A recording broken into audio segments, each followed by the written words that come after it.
It's just been really phenomenal to see that something I started because I was grieving and I wanted to honor my father with this legacy has turned into something that can really help change the future of generations to come, hopefully.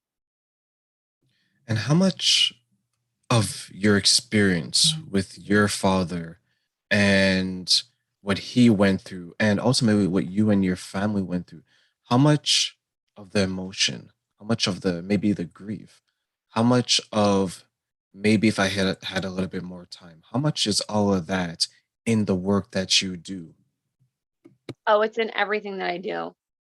It started because of my dad in 2005, but when I really looked into it, I had people to my left and to my right that were affected by this disease.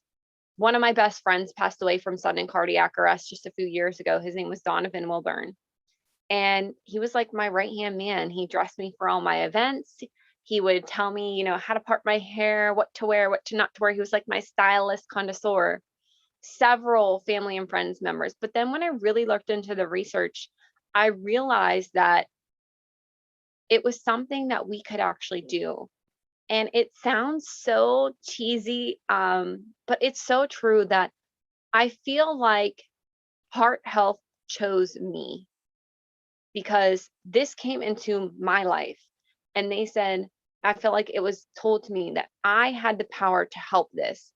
I had this passion to help this. I had a direct connection to help this. And now I feel like this is what I was meant to do. I'm out here talking about heart health. I'm out here empowering my community.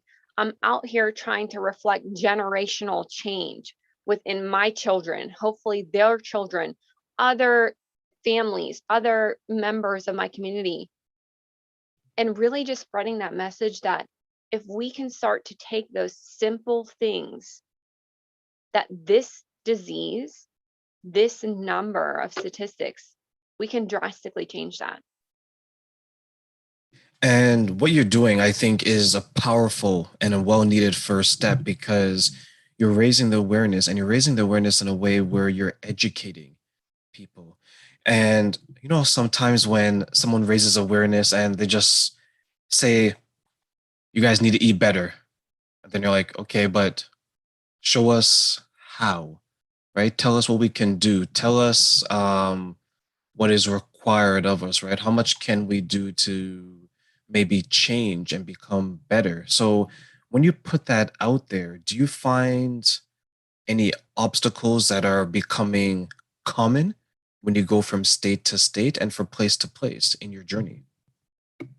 I feel that the biggest obstacle is food deserts and lack of resources such as even basic healthcare as I'm traveling. And it's not just in certain states, it's not just in communities in general, it's all over the world.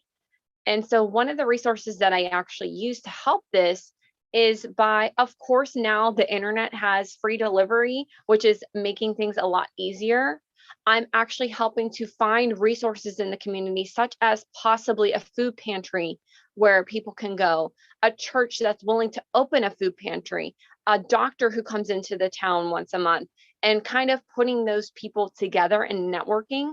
And I'm also teaching people how to start an urban garden, which is kind of the term that's used right now, but it's really just a garden in your home or a garden on your porch or in your windowsill so that you could start with one fresh vegetable, whatever the easiest is to grow in your specific community. And of course, trying to help with access to healthy and fresh water. That's another big thing is we want that to go in. And then a drive that I'm personally doing is I am starting to do activity bags, very much like blessing bags that you might have seen. And what I'm doing in these activity bags is I'm giving kids a jump rope, a frisbee, maybe a little dice that has like exercises on it, chalk, just things that would encourage healthy outdoor play and also things that they can do inside too. Um, you know, Games like Twister or something that gets their body moving. And I'm giving these out free of charge to people that are in need because I feel that, like I said, that's where it starts is giving our children the access to these simple things giving the families the access, giving them that knowledge of, hey, you know what? Maybe I do live 25 miles away from the closest grocery store, but this is what I can do. And here's a way that we can help each other. And here's a way that we can connect with our neighbors and work together. That's kind of what I do. And it also does vary, like you mentioned, from state to state, because what I can grow here in Pennsylvania, somebody might not be able to grow in Arizona, or vice versa. And I think that that's the key, is figuring out what can you do, not what is there out there to do, but what can you financially or physically or afford to do in your life. And trust me, if you are willing to do the work, I am willing to find the way to help you, because that is my goal, is let's do this together. Let's work together. Let's do something that is affordable, feasible, and financially able to be reachable for you and your family.